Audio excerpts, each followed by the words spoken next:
కాక మన ప్రభు ప్రియరక్షకుడైన యేసు ప్రభుల వారు మనలను మన దేశాన్ని ప్రేమించి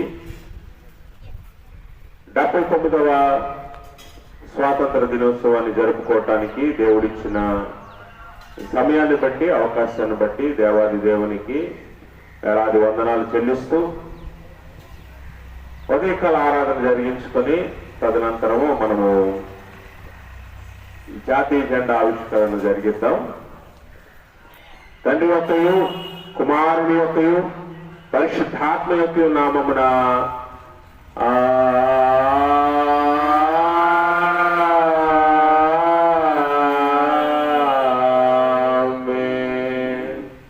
ఓ ప్రభువా నా పదులను తెరవము. అప్పుడు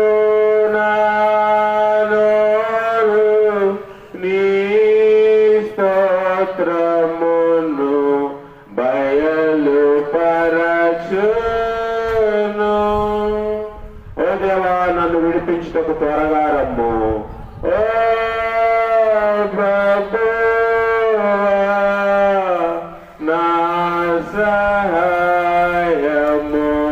నాకు త్వరగా రమ్ము. తండ్రికిని కుమారునికిని పరిశుద్ధాత్మకు ఆదియందు ఇప్పుడెల్లప్పుడు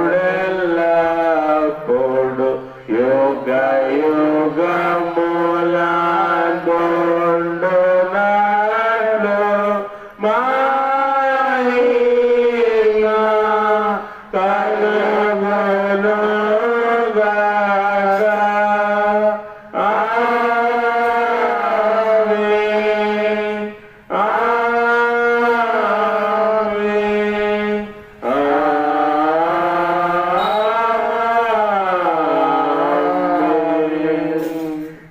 అలాగే నిలబడి ఉండగా ఉత్తర చిత్ర భాగంగా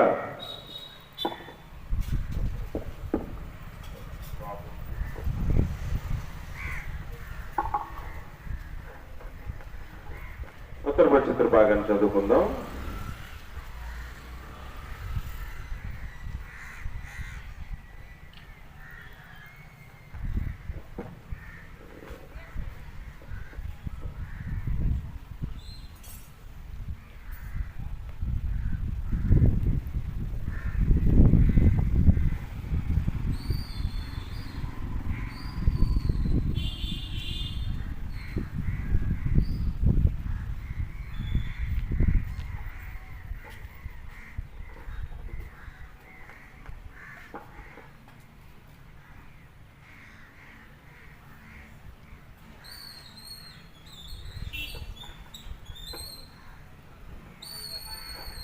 రెండవ సంకీర్తన ఉత్తర చిత్ర భాగంగా చదువుకుందాం.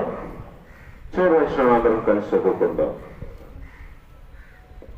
రెండవ సంకీర్తన మొదటి వచ్చిన ప్రారంభం. అన్యజనులు ఏల అల్లరి రేపుచున్నారు, జనములు ఏల వ్యర్థమైన దానిని తలంచుచున్నవి. మనము వారి కట్లు తెంపుదము రండి, వారి పాశములను మన యొద్ద నుండి పారవేయడము రండి అని చెప్పుకుంటూ భూరాజులు యెహోవాకును ఆయన అభిషిక్తునికి విరోధముగా నిలవబడుచున్నారు. ఏలికలు ఏకీభవించి ఆలోచన చేయుచున్నారు. ఆకాశమందు ఆసీనుడగు వాడు నవ్వుచున్నాడు, ప్రభువు వారిని చూసి అపహరిస్తున్నాడు. ఆయన ఉగ్రుడై వారితో పలుకును, ప్రచండ కోపము చేత వారిని తల్లడింపజేయను. నేను నా పరిశుద్ధ సీయోను మీద నా రాజును ఆసీనుగా చేసి ఉన్నాను. కట్టడను నేను వివరించదను. యెహోవా నాకు ఇలాగూ సెలవిచ్చెను, నీవు నా కుమారుడువు, నేడు నిన్ను కని ఉన్నాను. నన్ను అడుగుము, జన్మలను నీకు స్వాస్థ్యముగాను భూమిని దిగంతముల వరకు సొత్తుగాను ఇచ్చేదను. ఇనుప దండముతో నీవు వారిని నలుగుగొట్టదువు, కుండను పగలగొట్టినట్టు వారిని ముక్క చెక్కలుగా పగలగొట్టదువు. కాబట్టి రాజులారా వివేకులయ్యుండుడి, భూపతులారా బోధనుండుడి. భయభక్తులు కలిగి యెహోవాను సేవించుడి, గడగడ వణుకుచూ సంతోషించుడు. అందరం కలిసి ఆయన కోపము త్వరగా రగులుకొనును, కుమారుని గుర్తు పెట్టుకునుడి. ఏలియా ఆయన కోపించును, అప్పుడు మీరు త్రోవ తప్పి నశించెదరు. ఆయనను ఆశ్రయించి వారందరూ ధన్యులు. తండ్రికి కుమారునికి పరిశుద్ధాత్మకు ఆదియందు ఇప్పుడు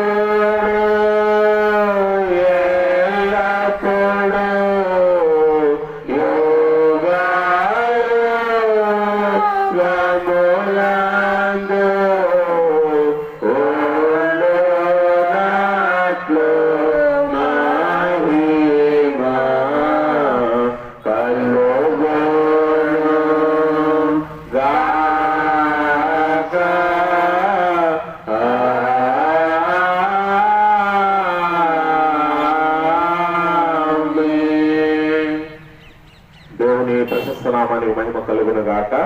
ఈ 79వ స్వాతంత్ర దినోత్సవాన్ని పురస్కరించుకొని ఏర్పాటు చేయబడిన లేఖన భాగం చదువుగా విందాం.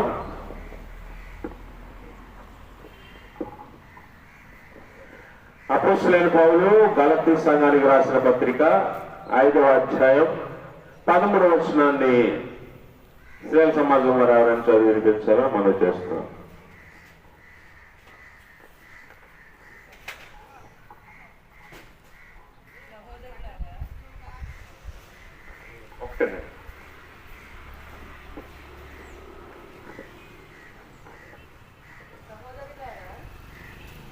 మీరు స్వతంత్రులుగా నుండుటకు సిలువబడితిరి. అయితే మన మాట ఈ స్వతంత్రమును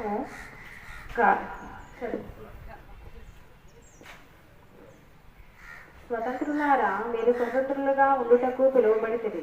అయితే ఒక మాట, ఆ స్వతంత్రమును శరీర క్రియలను హేతువు చేసుకొనక ప్రేమ కలిగిన వారే ఒకరినొకరు దాసులేయుడు. ఈ వాక్యమంతా పై ఉంటుంది. దేవుని ప్రశస్త నామానికి మహిమ కలుగును గాక.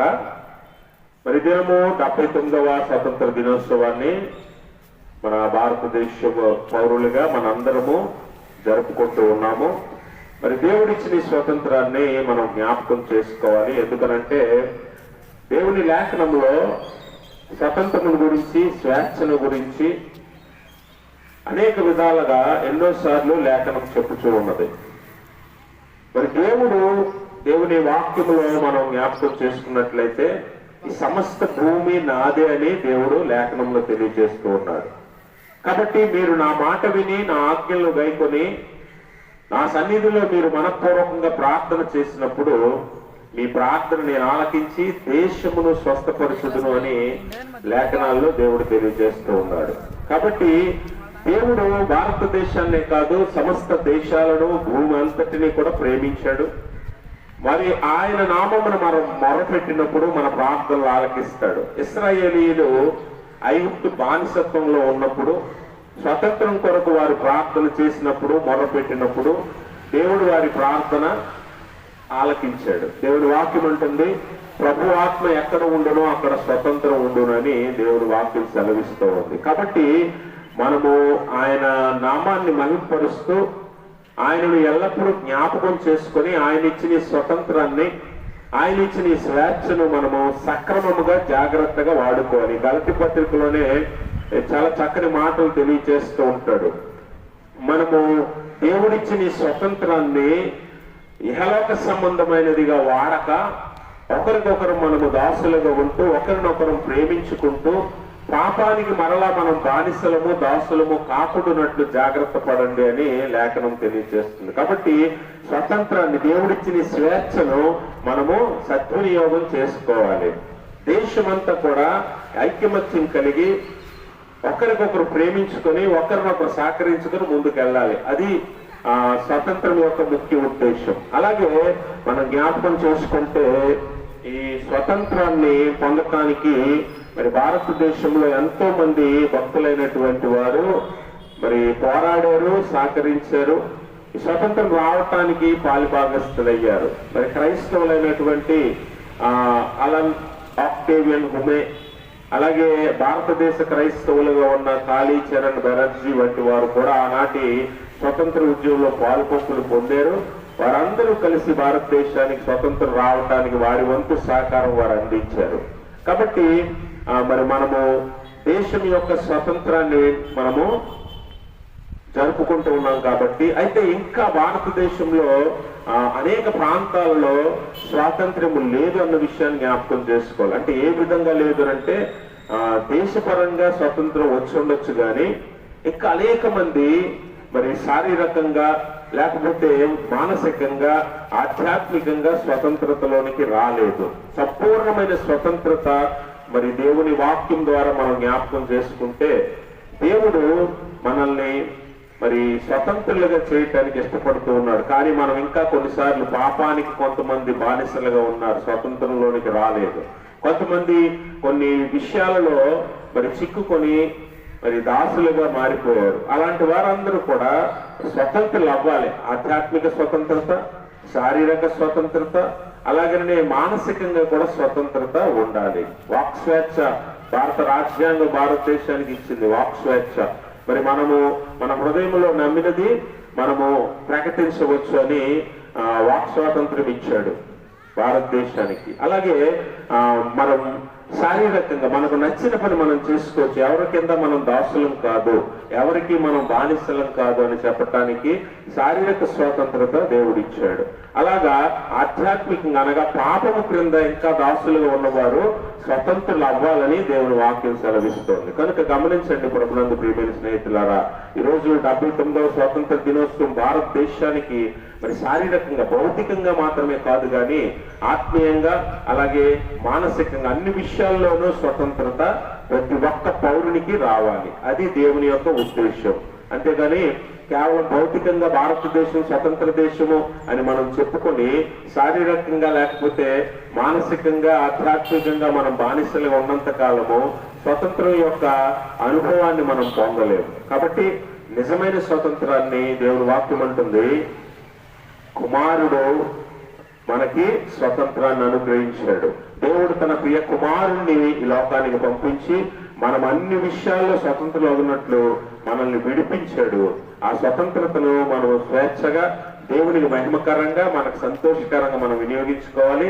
దాన్ని మనం సద్వినియోగం చేసుకోవాలి. దుర్వినియోగం చేసి మరలా పాపం అనే కాడి కిందకు మనం వెళ్ళకూడదు, మరలా మనము దాస్యత్వంలోనికి బానిసత్వంలోకి వెళ్ళకూడదు అనేది దేవుని వాక్య ఉద్దేశం. కాబట్టి అందరూ కూడా ఈ విషయాలను జ్ఞాపకం చేసుకుని అన్ని విషయాల్లో ఈరోజు ఒకప్పుడు భారతదేశంలో ఆడపిల్లలకు స్త్రీలకు మరి ఎటువంటి స్వతంత్రం ఉండేది కాదు. ఈరోజు ఆడపిల్లలు చదువుకుంటున్నారు, ఈరోజు ఆడపిల్లలు ఉద్యోగాలు చేస్తున్నారు, ఈరోజు ఆడపిల్లలు ఉన్నతమైన స్థితికి ఎదుగుతున్నారు, మగవారితో సమానంగా అన్ని హక్కులను వినియోగించుకుంటున్నారు. ఇది స్వతంత్రం అంటే. కాబట్టి అలాంటి స్వతంత్రాన్ని భారతదేశం అంతా అన్ని గ్రామాలు మారుమూల పల్లెలు కూడా ఈ స్వతంత్రాన్ని సద్వినియోగం చేసుకోవాలి. అదే దేవుని యొక్క ఉద్దేశం. అలాగే మనందరం కూడా ఆ దిశగా ముందుకి పయనం చేయాలి. కాబట్టి మరొకసారి మీ అందరికీ కూడి వచ్చిన మీ అందరికీ ప్రభుత్వ వందనాలు తెలియజేస్తూ 79వ స్వాతంత్ర దినోత్సవ శుభాకాంక్షలు మీ అందరికీ తెలియజేస్తున్నాను. దేవుడు మిమ్మల్ని మీ కుటుంబాలను మెండుగా దీవించును గాక. ఆమేన్.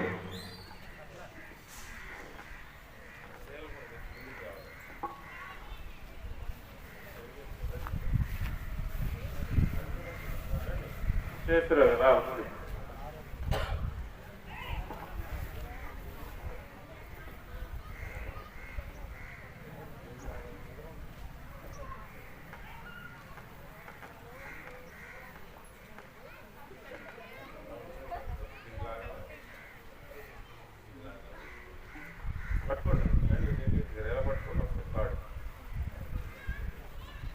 తండ్రి యొక్కయు కుమారుని యొక్కయు పరిశుద్ధాత్మ యొక్క నామమున జాతీయ జెండాను ఆవిష్కరిస్తున్నాం. దేవుడి దేశాన్ని, భారతదేశాన్ని, ప్రతి గ్రామాన్ని, ప్రతి ఊరిని మెండుగా దీవించి ఆశీర్వదించును గాక.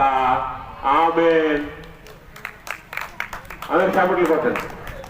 జనగణ మన అధినాయక భారత భాగ్య విధాత పంజాబ సింధు గుజరాత మరాఠ ద్రావిడ ఉత్కళ వంగ వింధ్య హిమాచల యమునా గంగ ఓంచల జలధి తరంగా तव शुभ नामे जाए तव शुभाशिष मांगे तावे तव जय गाथा जनगण मंगलदायक जय हे भारत भाग्य विधाता जय हे